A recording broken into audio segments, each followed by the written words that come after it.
गेली 4.5 वर्षापासून प्रलंबित असलेला स्थानिक स्वराज्य संस्थांचा प्रश्न सर्वोच्च न्यायालयाच्या निकालात काढण्यात आला असं म्हटलं तरी काही हरकत नाही।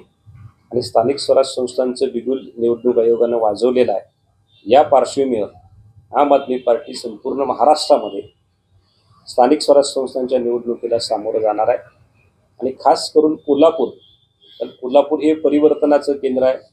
कोल्हापूर हे बदलाचं केंद्र आहे। बदलाचं वारं कोल्हापुरातनं वाहत आहे। ते लक्षात घेऊन खास करून कोल्हापूरमध्ये आम आदमी पार्टी मोठ्या ताकदीनं सगळ्याच म्हणजे कोल्हापूर महानगरपालिका, इचलकरंजी महानगरपालिका, कोल्हापुरातले जिल्हा परिषद मतदारसंघ, पंचायत समिती मतदारसंघ असू देत, या सगळ्याच ठिकाणी आम आदमी पार्टी मोठ्या ताकदीनं निवडणुकीला सामोरी जाणार आहे, उतरणार आहे। आणि आम्हाला विश्वास आहे, कारण जे मॉडेल दिल्लीचं होतं आम आदमी पार्टीचं, जे मॉडेल पंजाबमध्ये सुरू आहे, त्याच धर्तीवर विकासाचं मॉडेल कसं आपल्याला इथं विकसित करता येईल या अजेंडा घेऊन आम आदमी पार्टी येणाऱ्या सगळ्याच निवडणुकींना सामोरं जाईल।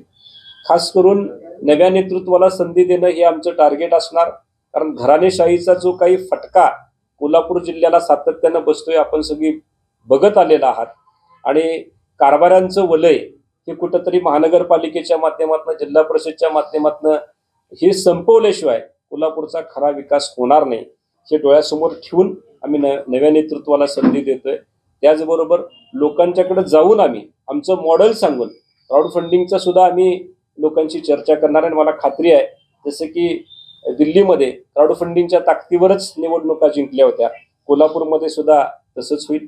महानगरपालिका क्षेत्रामध्ये, जिल्हा परिषद क्षेत्रामध्ये आम आदमी पार्टीच्या माध्यमातून सातत्यानं जी आंदोलनं उभा केलेली आहेत, सातत्यानं आंदोलनामध्ये पार्टी पुढाकार घेते। आणि फक्त आंदोलनापुरतं नाही तर प्रश्न सोडवण्याच्या दृष्टिकोनातनं आम आदमी पार्टीची वाटचाल सुरू आहे। आणि तोच भांडवलाचा भाग घेऊन आज आम्ही या निवडणुकीला सामोरं जातोय।